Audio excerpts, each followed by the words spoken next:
Hey guys, it's Chandler, and welcome to the Healing Heroes. I promise you. I'm Chandler Stroud, an executive, wife, and busy mom of two, who after years of living with anxiety, health struggles, and an unshakable feeling like I should be happier, made a profound discovery that changed everything. Join me on a journey where unexpected paths lead to healing and more happiness. On this show, we'll explore unconventional ways to unlock more joy in your own life with the help of my very own healers and trusted advisors, the Healing Heroes. Hey everyone, to kick us off today, I want to tell a story that really sets the stage for today's conversation. It was a normal Sunday morning about 1.5 years ago, except I was leaving the comfort of my house before 9 a.m., which was early for a Sunday. My heart was beating fast. My stomach was in knots, and even my palms were a bit sweaty. I was making a triumphant return to a hot yoga studio after a 2+ year hiatus thanks to COVID. To be clear, my yoga abilities were and still are to this day fairly basic, guys. They do not include arm balances, headstands, or crazy twisted positions. In some positions, I still struggle to touch the ground. So this is not a situation where I'm some undercover yoga ninja moonlighting as a beginner, I promise you. No, I was extremely nervous walking into the studio that morning, but as I put my things away and walked into the yoga room and the warm air enveloped me, standing at the front of the room was Nicole. She smiled with her eyes and welcomed me in, asking my name and introducing herself before I quickly added that it was my first time in a long time, to be gentle with me. And she reassured me and went to the front of the room to get class started. 60 minutes later, I was exhausted, dripping with salty sweat from attempting a myriad of push-ups I couldn't do without my legs flopping to the ground. And yet, something in me had shifted in those 60 minutes that I couldn't explain at the time. There is a meteoric shift within us when we are brave enough to not just sit, but actually push through discomfort, pain, and fear long enough to let it move through us. I could have gotten up at any point and left that room, but I consciously decided to stay and be out-yogaed by everyone around me. And the more I went back and faced my discomfort in that place, the more I started unknowingly putting this newfound strength into practice in my life outside the yoga studio. So today, I am thrilled to have Nicole with us, who amongst other focus areas teaches yoga at my local studio. Nicole is dedicated to the art of holistic healing, with her own journey centering around the fusion of yoga, Thai massage, and the transformative power of energy and sound healing. With a profound passion for facilitating wellness, she weaves together these ancient practices to create a harmonious tapestry of healing experiences.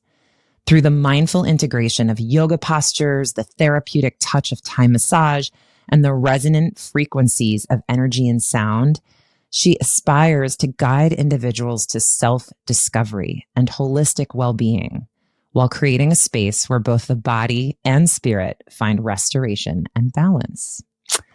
I have been taking Nicole's classes for well over a year, and today I'm so excited for you guys to learn more about how yoga can be so incredibly transformative, not just for your body, but also your mind and spirit, and how Nicole weaves in a few very distinct and unique touches that really enhance the experience more so than other classes I've experienced in the past. So with that, welcome, Nicole. I'm so excited you're here today. Thank you so much. I mean, I love that story.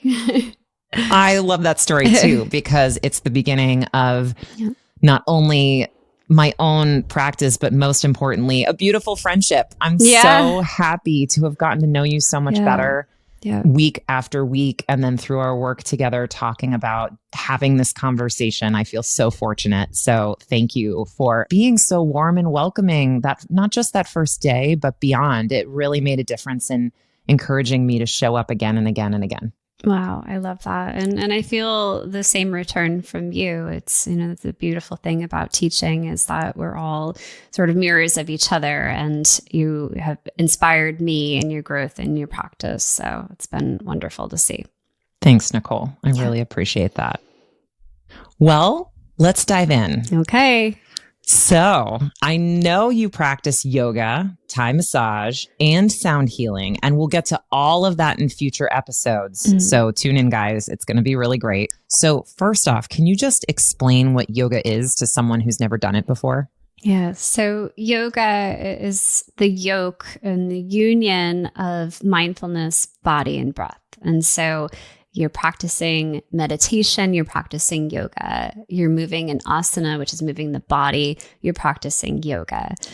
And I teach predominantly a vinyasa flow, and that can be offered hot or non-hot.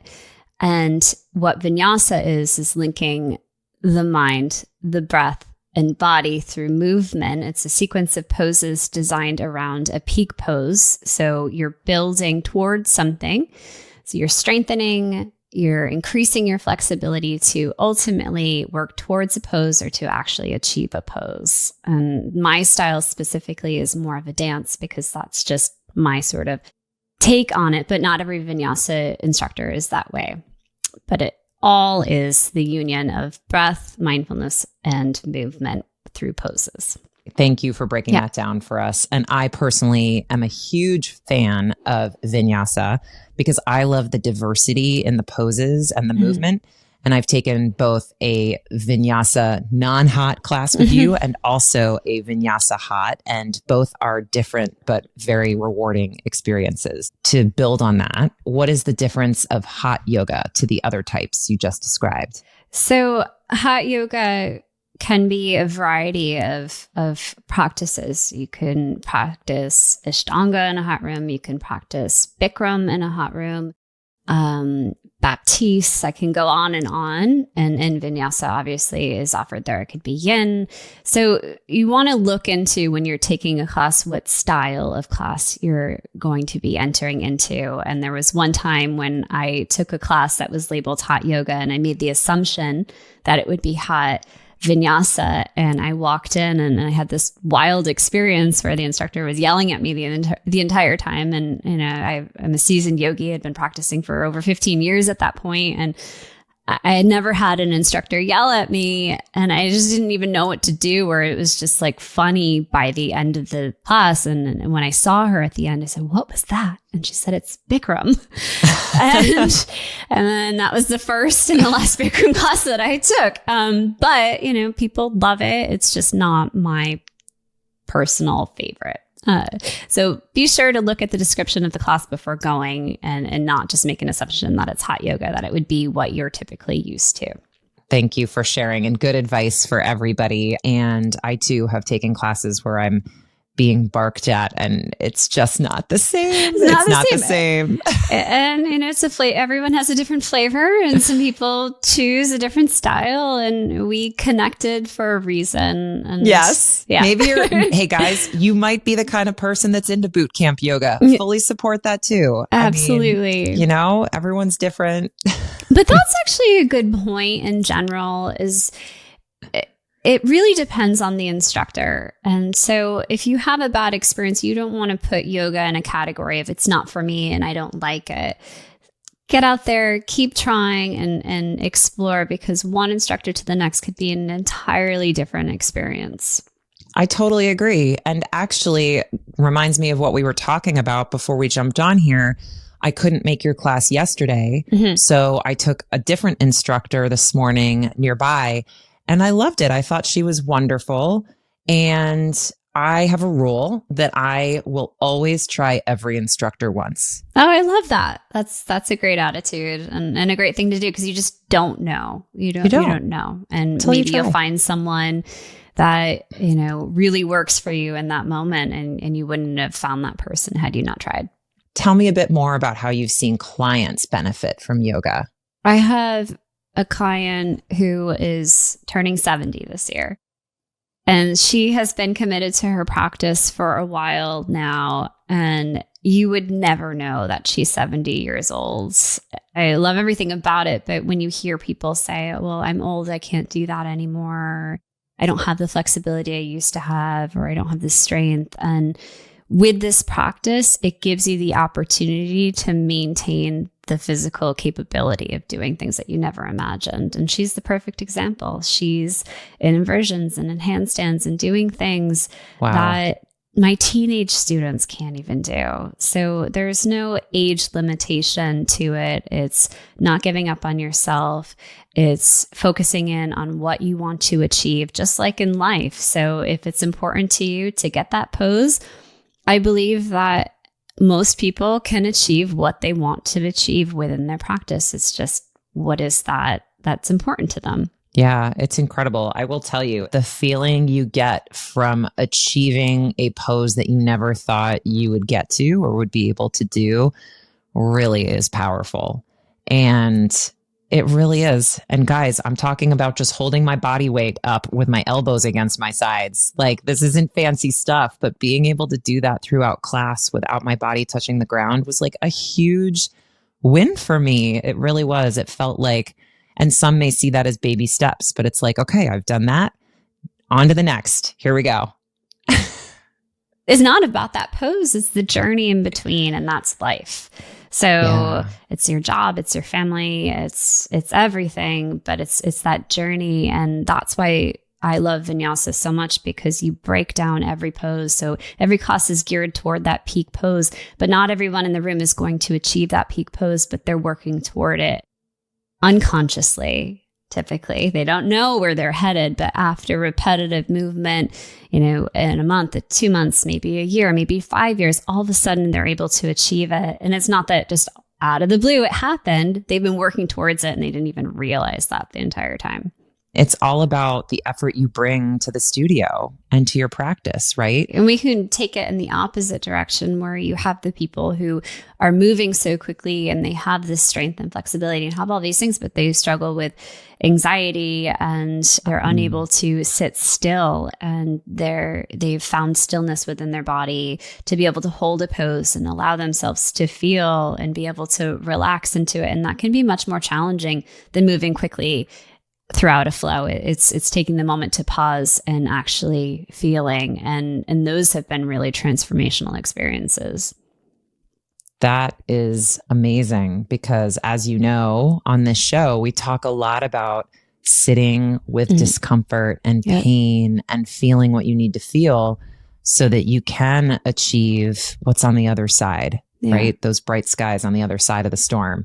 Has there been a moment where you've seen a client have that realization, or an emotional outpouring, or some other really pivotal moment practicing with you? Yeah, absolutely. And it's interesting when it happens because it's unexpected. And so I think that we all at different times in our life disassociate from our body and our experience because we're moving so quickly. And some have had traumas. Some might just not want to feel discomfort and moving through life so very quickly, and they're unaware of what's actually living within the body. And so you can process things intellectually. You can process things by going to therapy and talking and think that you've moved on. And then all of a sudden you find yourself in a pigeon pose, which is a restorative pose, and it's a hip opener. And within our hips, we hold emotion. It's our sacral chakra and our root chakra, all kind of combined in one experience. And all of a sudden they have tears in their eyes and they don't really know why that's happening.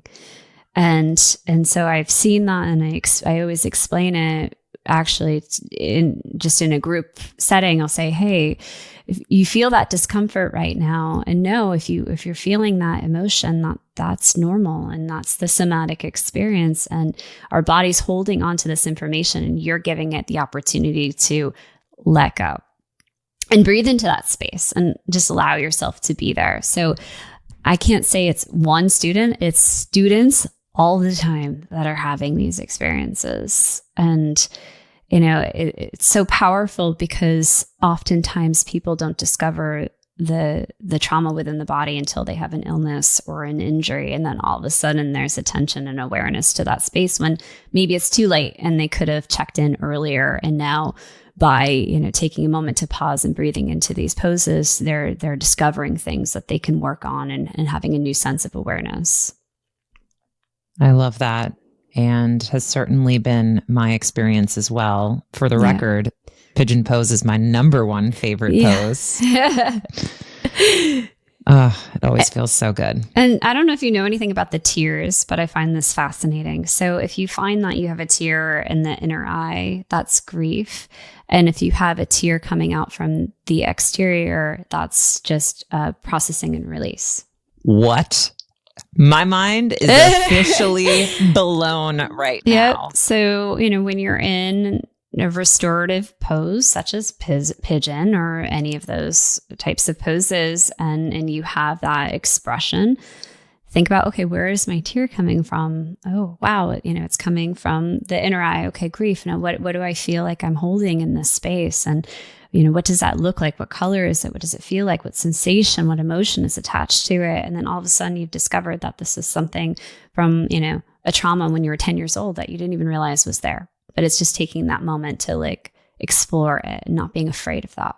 Wow, that's so powerful. I'm still learning so much from you every day. In that respect, in terms of staying with whatever you're feeling and exploring that emotion that comes up, are there other ways that you think yoga, vinyasa, hot yoga support people to reconnect with themselves through their practice? I think that a lot of people come into the practice for a workout and then they find all of these other elements. And so people will say to me, I don't want to meditate. I'm not a good meditator. I can't meditate. And no one's a good meditator. It takes practice. So when you come into a vinyasa class, if you notice, there's a grounding in the beginning. And so that's like a little baby meditation that's sort of bringing you into yourself. It's like, I'm here. Now I'm going to start to connect with my breath. So both of those things, they would have been resistant to do just naturally. So all of a sudden I'm connecting with my breath and I'm feeling my body. I'm in a baby meditation and I did it.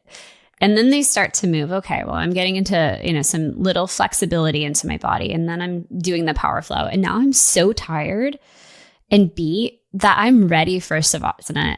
And now we're in our meditation. So it's a combination of all of these things that maybe an individual would be resistant to doing one element of, and they're looping it all in. And so this is supporting them in their journey of healing, whether it's I need to move my body and move energy and release whatever it is I'm carrying, or I need to slow down and listen to my body and breathe and rest and restore. And so you're getting elements of all of that in every single practice. So regardless of how you arrive, you're going to walk away feeling better in whatever respect you need in that moment.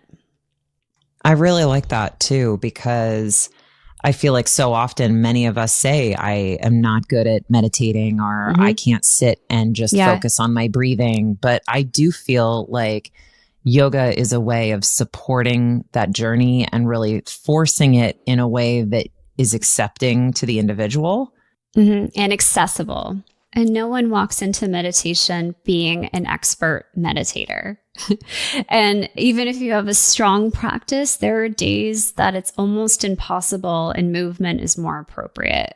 And so it's non-attachment. And I say this all the time. It's non-attachment to the practice. It's not attachment to the emotion or the experience, because every day is so different. The way I feel right now is very different than the way that I felt yesterday.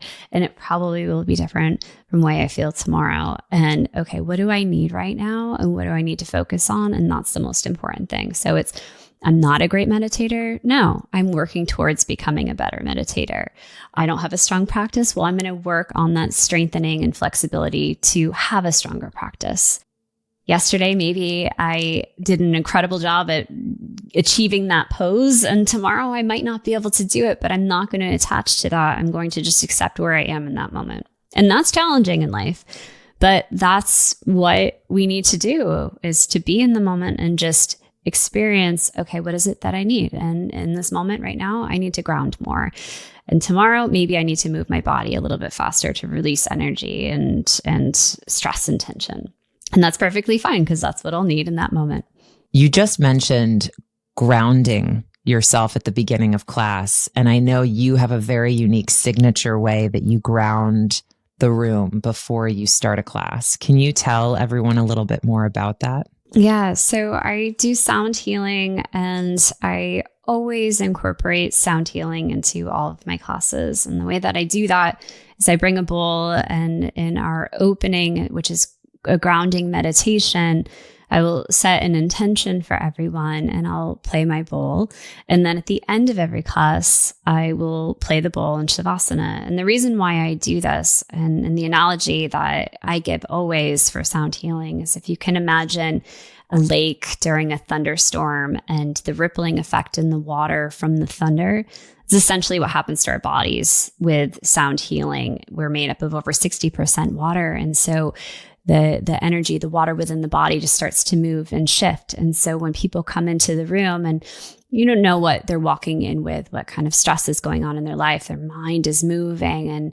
And so you're sitting down, and even though their eyes are closed, they still could be somewhere else. They could be, thinking about their kids or their husband or their job, whatever it may be.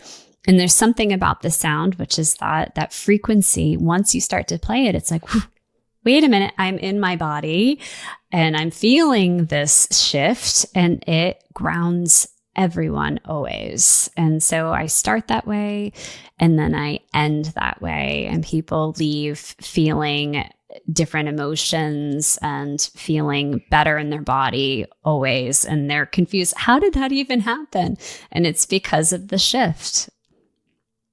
Well, I definitely experienced that. And I felt like it was a major contributing factor in the first experience and subsequent experiences I've had with you, where I walk away feeling like I am a completely different person from when I walked in.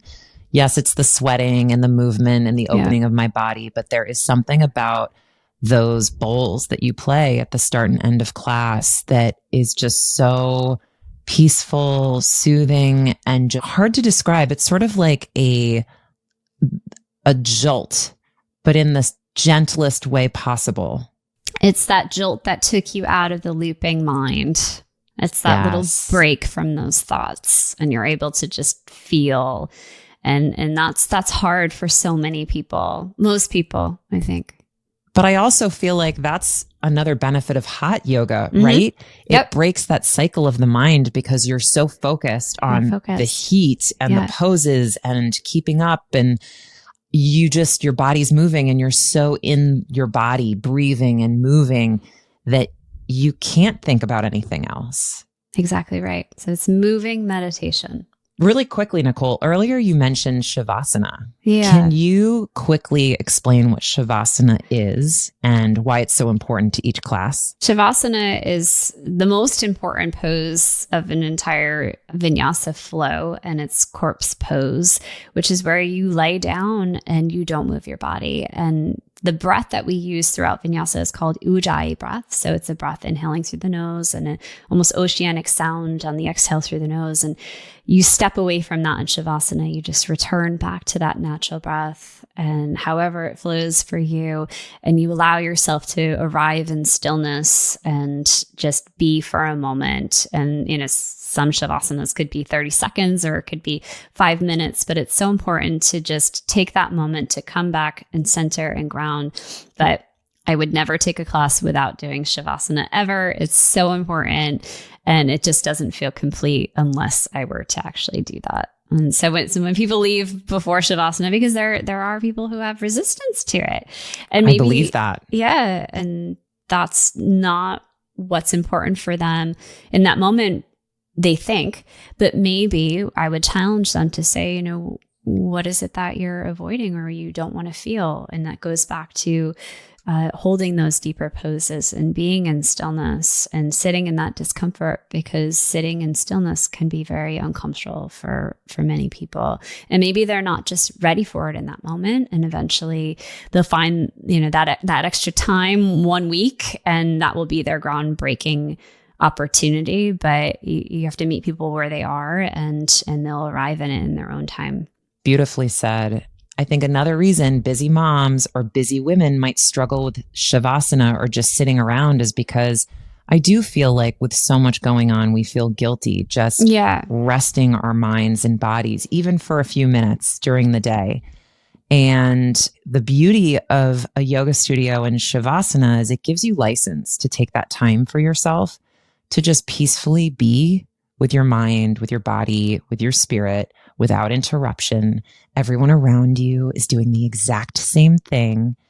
And you just release any feeling of obligation, like you should be doing something else for someone else, right? Yeah. It's hard to get that, I think, in our day to day.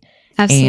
And it sounds so silly, but like if you're unsure about yoga, go to a class and just lay in corpse pose for the entire class. I mean, if that's what you need to do, right? Yeah. It's sort of like give yourself the license to just try being with yourself for a little bit in an unhurried way. Yeah. And I'm not sure if people, those individuals who have resistance to Shavasana because of time, realize how important that is, because that's probably the most important thing that they can give themselves is that time. And I'm a huge supporter of meditation and mindfulness meditation in particular, because if you feel yourself depleting, like for me, it's 4 p.m. That's my little like crash in the day. And you can charge through, and you'll oftentimes find that you're not being very productive. You can sort of run in circles. You're so tired. You're like, oh my God, when is it going to be bedtime? And I have X, Y, and Z to do. And then I can't think clearly. If you were to take that opportunity right then when you feel that like, and sit and do a mindfulness meditation and just ground, close your eyes, come back to your breath, 5 minutes, all of a sudden, you have this new perspective. All of a sudden, you have clarity and you're able to do things so much more efficiently. And so that little amount of time would have been so much longer because you're spinning in circles, not being productive. So that's why it's so important. And so whenever I'm feeling down, I take that moment and I breathe. I could be in my car. I could, the beauty of mindfulness meditation is your eyes are open. So you could be sitting at the doctor's office and you're just sort of like looking, down and no one even knows that you're actually meditating in that moment instead of looking at your phone. Or you could look at your phone and pretend to be, looking at your phone, but you're actually meditating. And that's centering, grounding. You're coming back to your breath. You're acknowledging the thoughts that are coming in, but you're not attaching to them, and you're just calming your vagus nerve, you're calming your body, neutralizing. So then all of a sudden you have this newfound clarity and you feel more rested. And again, it only takes 5 minutes. That is a much healthier alternative to my 3 p.m. fix, which is typically reaching for a bag of chocolate. So maybe I'll start slow and practice my 5 minutes of mindfulness meditation while I enjoy my chocolate. I'm even holding one up here, like always have them, guys. What was it about yoga that first intrigued you, and how did you get started with it? The irony of this is that I was a soccer player growing up, and I've always been very athletic. I was a gymnast as a little kid and then a soccer player when I got older, and I couldn't touch my toes. No. Couldn't touch my toes. I was so inflexible. And it was kind of a joke between a college roommate and myself. She's like, how can you not do that? I'm like, I don't know. And she said, you need to come to a yoga class. and that was pretty much how I got started. When I hear people say, I can't practice yoga, I'm not flexible. That's why you practice yoga. Guys, I wish I could show a video of how flexible Nicole is today. Some of the poses, incredible poses she's able to strike in these classes are just mind-boggling. So to hear you couldn't touch your toes for, the first half of your life is really shocking for me. Yep.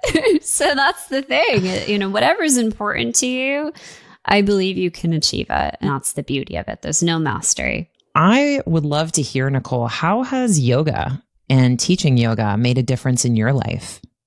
Oh my gosh, it's changed my life in every way. And when I graduated from college, my mom was pretty young. She was only 49 and she had Crohn's disease, which is an autoimmune disease that she had suffered from. And she was diagnosed in her early 30s. And so my whole childhood, I was around her not feeling well and ups and downs of battling this terrible disease. But overall, she was relatively healthy. And so she was hiking one day and the next day had a perforation in her stomach and she ended up in the hospital and died soon after of sepsis. That was a really eye-opening thing for me of being aware of your body and really taking care of yourself. She was only 49. And so I had just graduated from college and started my career and it shifted my perspective. And so I'm living in the city. And I found myself getting sick. I had a lot of pain in my body and I had gastrointestinal stuff going on. And so they diagnosed me with fibromyalgia and I was in pain management and seeing a chiropractor. And I saw a doctor who did this advanced tissue testing that showed that I carried the Crohn's gene, but I didn't have the disease, but I had potential of developing Crohn's disease. That was like the light bulb in my head of I have this opportunity right now to make a change in my life because I could go down the path that my mom went down or I can prevent that from happening. That was the choice that I made. And I didn't realize that it was yoga. I started to practice more and I realized as I'm practicing, I don't need to see my chiropractor. I don't need to see this pain management doctor and taking these medications. All I need is this practice to feel good in my body. And so I became more passionate about it. And then, I left my career to dive into yoga as being my career. So that's the overarching story of, how I arrived, but it's changed my life because I'm in my 40s now and I don't have Crohn's disease and I don't have any autoimmune issues. And I don't want to say that, I could or that I'm better or any of those things. It's just I've made a huge effort in doing what it is that is needed to keep me healthy. And I'll continue on that journey and it probably will change over the years. Thank you for sharing that personal story. I really appreciate it. And it's really inspiring and incredible what you've done in the wake of such a hard time in your life. What does it take to become certified to teach? In order to teach a class, you need a minimum to be a 200-hour certified instructor. So you could find your local studio and do a 200-hour with them. You could travel to Thailand for a month and take a 200-hour certification there, or even online, which is now an incredible opportunity. And so for me, I chose a studio that I identified with, that I enjoyed their practice and teaching and their philosophy. And also it was a place that I would want to work. And I think that that's really important. If you want to be a teacher, you want to find a training, you would want to probably do their specific training so that you're definitely be able to work and practice and teach within their facility. So that's what I did. And I started with the 200-hour, and then that moved into the 300-hour, and then I've continued on. So I'm 500 plus hours certified, and I will continue that journey for forever, probably, because there's so many trainings out there. There's so much information, and the more that you learn, the more you realize there's so much more to learn, or the more you learn, the more you realize how much you don't know. And so, yeah. How has yoga made a difference in your present day life as you think about being a busy mom of two kids? I would love to hear how you pull from your experience, both practicing and teaching yoga in your day to day. There are things that happen frequently, but I had a moment recently on a vacation that I was on where my yoga practice came in and really took me out of a very dangerous situation. And so in yoga, we have our drishti. And what is our drishti? Our drishti is that non-moving focal point. And so you use that drishti in meditation. You use it throughout your asana practice, which is your movement practice. And that drishti helps to find the stability in any practice. And so I'm on this vacation and I'm with my boyfriend and his 3 kids and my 2 kids. And so there's 5 kids, there's a lot of us. And we are in Costa Rica and we're on a boat and we are going snorkeling, which sounds lovely and fantastic. But in reality, it ended up being terrible. And it could have been really, really terrible. And all the kids started to get nauseous on the boat. And so we're all thinking we just need to get them in the water to feel better. We arrive at where we would be snorkeling and a current had come in. So what would typically be calm waters had a wave. The guides pull out all of our snorkel gear and get everybody geared up. And my little one, who's only 8, who's like little, she's probably like the size of a 5-year-old. She gets in the water and she's used snorkel gear here and there, but she's never actually gone snorkeling. I thought she would be fine. She's a good swimmer. And so the guide said, we recommend using a noodle and not wearing a life vest because you can't see.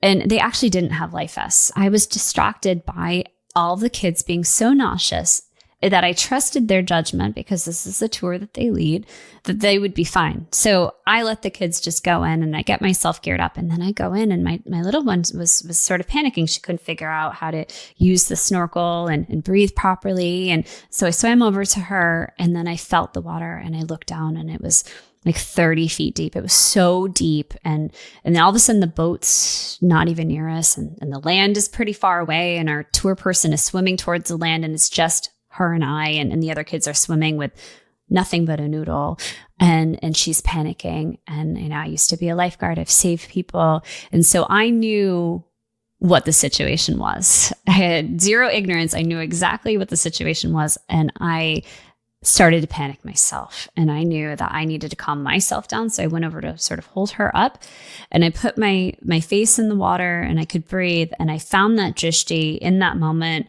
And found that stillness. And I needed that for like 30 seconds to ground myself so that I could be calm to get her help.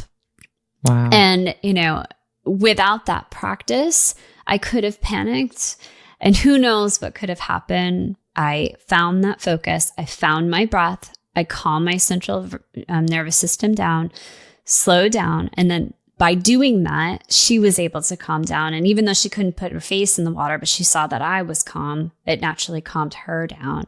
And then I was able to flag the boat, bring it back and get her on the boat. Oh, that's so scary. I do think you touched on something really important with the focal point, finding your center.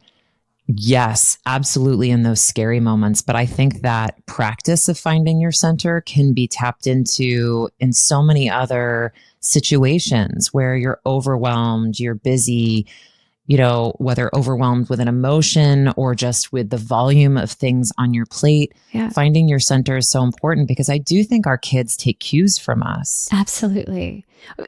Our kids, but just people in general, it's energy. We release energy that can shift. You walk into a room and you feel great, and all of a sudden you feel anxious and stressed. And you look, and there's a person in the room that is, is having an expression of that, or waiting in line, and someone comes behind you who's angry. All of a sudden you feel that. So when you feel that, instead of engaging with that, you can find your own center. No, this is not me. I'm going to breathe right now. I'm going to envision grounding my feet into the earth. I'm maybe creating a protective barrier around me so that person can't impact me. And when you're calm, then all of a sudden they start to be more calm. So it's our kids, it's our coworkers. And I work with an executive, and he came to me for flexibility, and because he runs marathons, and what he's discovered is mindfulness now has been the most important thing. And he wants to focus on that because he's going to these board meetings and he's doing his mindfulness meditation before walking in. And then he's able to be clear and calm in his presentation of whatever it is that he needs to discuss in that moment. And it's made a huge impact in his life. So, and I love the stories of how you can pull this into your everyday, no matter what your everyday looks like. Mm-hmm. So I really appreciate you making that connection. Yes, COVID has provided an opportunity where these classes are accessible to anyone, anywhere. You can simply go online and watch a YouTube video. You can take a class online with an instructor. You can join a class. So there's so many options out there. My suggestion before taking a studio class, if this is something that you're interested in and you want to get into it, would be to just understand the basic postures. And once you understand those basic postures, so it would be a foundational class, an intro to your yoga class. Once you understand those postures, you can take any vinyasa class, or you can walk into most classes and feel confident in your ability. And you might not be a master at it, but it's okay. The instructor will meet you where you are. I also recommend, if this is something that's important to you, if you have the opportunity to take a private class to work on those basic postures.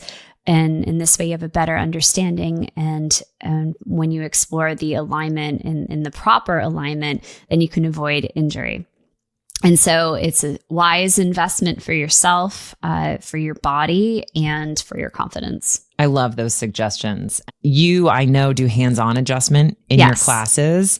And I have even felt like in poses I've been doing for years and years, sometimes you'll come around and just adjust a hip slightly. And I'm like, there it is. There it That's is. the right way to do this pose. Yeah. So I will say, like, if you do have the resources to do something privately or with one or two friends in a smaller group where you can work on the alignment and really make sure you're nailing the basics of the pose. Because again, I am a huge advocate. I use blocks. I don't touch the ground all the time. It's so much more important to be in the right position than to look like everyone else in the room. So I would be an advocate for that as well. Yeah, I had been practicing for 15 years and doing my chaturanga wrong the entire time. And it wasn't until teacher training that I discovered, oh my goodness, I'm not doing this right. And you think you're doing things a certain way, but it's those extra eyes on you that makes that little modification. And when you're not in alignment, all of a sudden, maybe your shoulder's hurting or your low back's hurting, or you're having these little things. And it's just because it's a habit that you've created. So to have someone have those eyes on you and to be able to do those little micro adjustments makes a world of a difference. What do you think is a common fear or misnomer that people have about yoga or hot yoga? And what would you say to the listener who's thinking about giving it a try? The fear is I'm not flexible and that I can't do it. And that's what I hear all the time. It's I'm going to walk into a room. I'm not going to understand what I'm going to be doing. I'm going to look silly and I'm not flexible. And all of those things are the whole reason why you need to just start. So it's overcoming that fear of not being perfect at something the first try. It's a journey, and honoring that journey and just having that commitment, just like anything else in your life, that it's a progression and it's a process, and you will achieve what you want, but you have to put the work in. Yeah, no, I think that's a great way to think about it.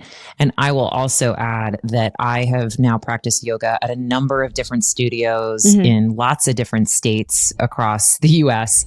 And every single one I've come across does have a foundational or gentle class to start. Yeah. And so I would say, don't put too much pressure on yourself to know poses or have things down pat walking in. There is an opportunity when you go into those classes to really work with the instructor and see other beginners who are just starting out and are at the same level you are. Honestly, it's inspirational to just walk into the room at any given time. You'll have students in the room that have been practicing for 20 years, and you'll have students that it's maybe their second class. So there's a variety of skill level, and, see it as, wow, I could be doing that, and an inspirational moment versus, oh my gosh, I could never do that and have that resistance. It's an opportunity to enhance and to improve and grow. And try to have fun, guys. And try to have fun. It is fun. To be serious. Yeah, it's fun. Exactly. Yeah. Nicole, thank you so much for being here. I had so much fun chatting with you today, and I really appreciate everything you shared. No, thank you. Thank you for giving me this opportunity. And you've been an incredible student, and I'm just so happy to be here with you. Well, the feeling's mutual. Right back at you. Thank you for that. And to those tuning in, if you liked today's discussion, please share it with friends and don't forget to subscribe. You can also visit healingheroespodcast.com to get resources, meet the heroes, and share your ideas for future episodes. Thanks for listening, everyone. And until next time, remember, be curious, be courageous, and be kind to yourself. You've got this.